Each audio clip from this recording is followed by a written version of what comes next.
জনাব দীপু, আপনার কাছে এই পর্যায়ে আসতে চাই। এর আগে বিভিন্ন সময় যখন বৈশ্বিক সংকট দেখা গেছে, বিশেষ করে করোনা মহামারীর সময়, তখন বিএনপির তরফ থেকে এক ধরনের জাতীয় ঐক্যের ডাক দেওয়ার কথা বলা হয়েছে। আওয়ামী লীগ তাতে খুব একটা কান দেয়নি তখন। এখন বিএনপি ক্ষমতায়, এই মুহূর্তে বৈশ্বিক সংকটটা যে পর্যায়ে রয়েছে, বিএনপি জাতীয় ঐক্যের প্রয়োজন মনে করে কিনা?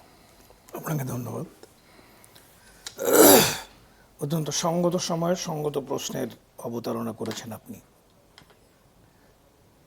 বাংলাদেশে কেবলমাত্র একটা নির্বাচন এবং নির্বাচন উত্তর একটি সরকার, যে সরকার নেতৃত্ব দিচ্ছে বিএনপি এবং তার সফল প্রধানমন্ত্রী তারেক রহমান সাহেব।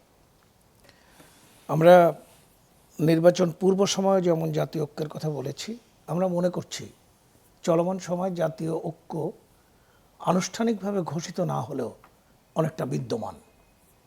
এটি কেন? আমাদের দেশের যে রাজনৈতিক কালচার গড়ে উঠেছিল দীর্ঘদিন ধরে, তার মধ্যে ছিল বিরোধী রাজনৈতিক দলগুলোর অস্তিত্বকে বিলীন করে দেওয়া। সরকারে যারা থাকেন তারা একচাটিয়ে তাদের দাপটে দেশে সরকার পরিচালনা সহ সামগ্রিক কর্মকাণ্ডের মালিকানা তাদের থাকে। বিরোধী দল বলে যারা থাকেন, বিরোধী অস্তিত্ব যাদের থাকে, সমগ্র অস্তিত্বগুলোকেই তারা বিলীন করে দিতে চান। কিন্তু আপনি দেখছেন 12 তারিখে নির্বাচনের পর 17 তারিখে সরকার গঠন করেই বাংলাদেশে একটি নতুন রাজনৈতিক সংস্কৃতি চালু হয়েছে।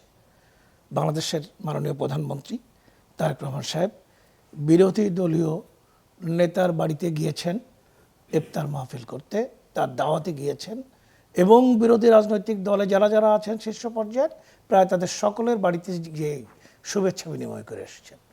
একই সময়ে আনুষ্ঠানিকভাবে এই একদিন পরে যে সংসদ অধিবেশন হবে, সেই অধিবেশনে অংশগ্রহণ করার ক্ষেত্রে যে আলোচনা হয়েছিল কিছুদিন পূর্ব পর্যন্ত আমাদের জাতীয় সংস্কার বিষয় নিয়ে, সেখানে বিরোধী দল থেকে ডেপুটি স্পিকার নিয়োগের যে প্রস্তাব, এই প্রস্তাব মৌখিকভাবে বিএনপির পক্ষ থেকে ইতিমধ্যে দেওয়া হয়েছে।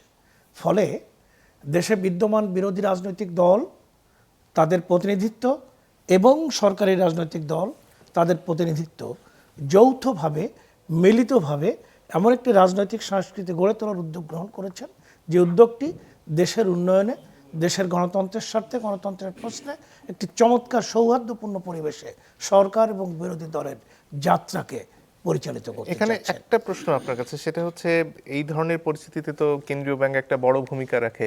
সেখানে কেন্দ্রীয় ব্যাংকের যে সদ্য বিদায়ী গভর্নর ডক্টর আহসানুল মনসুর, তিনি যে সফলতার সাথে গত 1.5 বছর কাজ করেছেন, তারপরে যে প্রক্রিয়ায় তাকে বিদায় করা হলো, সেটা কি আসলে এক ধরনের আলাপ আলোচনার মধ্য দিয়ে সবাইকে সাথে নিয়ে কাজ করার ইঙ্গিত বহন করে?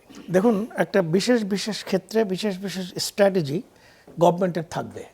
আমরা যে সময়গুলো পার করে এসেছি, সময়গুলোকে আপনাকে ভাবতে হবে, আমাদের সকলকে ভাবতে হবে। আমরা একটা স্বৈরাচারী সরকার বিদায়ের পরবর্তী অন্তর্বর্তী সরকারের সময়ে নিয়োগকৃত সকলকেই তার উপরে নির্ভরশীল হতে পারি না। আমাদের সরকারের একটা স্ট্র্যাটেজি থাকবে, যে স্ট্র্যাটেজির জায়গা থেকে তাকে পদক্ষেপ গ্রহণ করতে হবে। যাকে নতুন নেওয়া হয়েছে, দেখা যাক না তিনি কেমন পদক্ষেপ গ্রহণ করেন। সবার আগে দেখতে হবে সেটি হচ্ছে সরকার প্রধান। একটি কথা বোধহয় আপনারা শুনেছেন, 3টি শব্দের একটি সেন্টেন্স গতদিনই বোধহয় উচ্চারিত হয়েছে, চলুন যুদ্ধে যাই। ঘর থেকে বেরিয়ে বাংলাদেশের প্রধানমন্ত্রী তার সহকর্মী এবং নিরাপত্তাকর্মী যারা ছিলেন তাদেরকে নিয়ে সকালে যে নতুন যাত্রাপথ তিনি তৈরি করেছেন ইদানিং, যা আগে কোনো দিন হয়নি, যে সকালে 9টার মধ্যে অফিসে আসতে হবে, সচিবালয় সকাল 9টার মধ্যে মুখরিত হয়ে পড়ে, যা আগে কোনো দিন শোনা যায়নি। দেখা যায় তিনি এই যাত্রাপথে শুরু করলেন, সবাইকে আহ্বান জানালেন, আসুন যুদ্ধে যাই। বিষয়টি কী? চলুন যুদ্ধে যাই বিষয়টি কী? দেশ গড়ার একটা যুদ্ধ এখন শুরু করেছেন, যে যুদ্ধে সকলকে অংশগ্রহণ করার জন্য, তার সহকর্মীদের অংশগ্রহণ করার জন্য, তার নিরাপত্তা কর্মীদের অংশগ্রহণ করার জন্য, একই সময় মেসেজটা গোটা জাতির কাছে পৌঁছে দেওয়ার জন্য যে আমরা দেশ বিনির্মাণের একটি লড়াই করছি, যে লড়াইটিতে আমাদের সকলকে অংশগ্রহণ করতে হবে। আসুন সেই যুদ্ধটিতে আমরা একসাথে নাম। ধন্যবাদ।